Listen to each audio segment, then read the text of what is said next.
মাশুল ও smart meter বাতিলের দাবিতে সরব ধর্মনগর জেলা কংগ্রেস।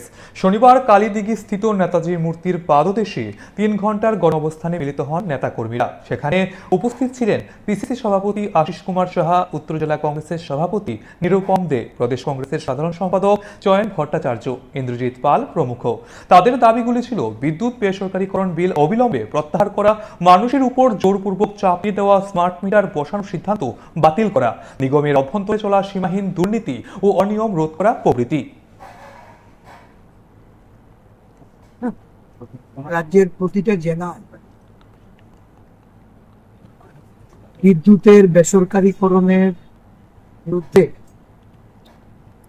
স্মার্ট মিটার বাতিল, রাজ্যে প্রতিটা জায়গায় বিদ্যুৎ সরবরাহ নামে যে ব্যাপক দুর্নীতি এবং ইদানিং মাশুলের সাথে সাথে বিভিন্ন চার্জ বাড়িয়ে গ্রাহকদের হয়রানি, এর বিরুদ্ধে গণ প্রতিরোধ অবস্থান কর্মসূচি আমাদের জেলা কংগ্রেসের উদ্যোগে সংগঠিত হচ্ছে। ধর্মনগর জেলায় আজ এই কর্মসূচি গণ অবস্থানের মধ্য দিয়ে হচ্ছে।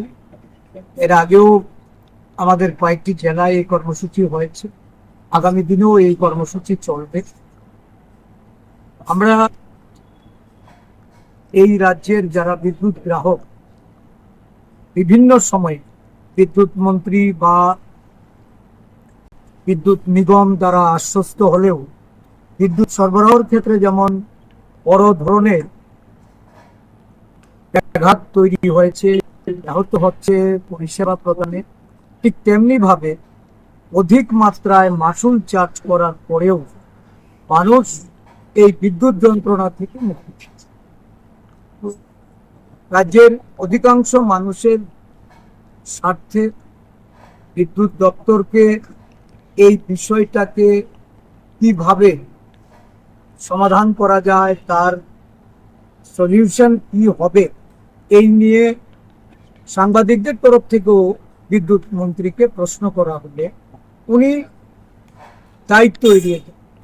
উনি বলেন যে এটা বিদ্যুৎ নিগমের বিষয়, বিদ্যুৎ নিগম ওই রেগুলেটরি কমিশনের দোহাই দিয়ে জনগণের উপর বোঝা চাপিয়ে দিয়ে যেভাবে এই রাজ্যের মানুষের জনজীবনে এক বিপর্যস্ত অবস্থার সৃষ্টি করেছে, আজকে তার বিরুদ্ধে জাতীয় কংগ্রেসের পুরা শাখা জেলায় জেলায় এই কর্মসূচি সংগঠিত।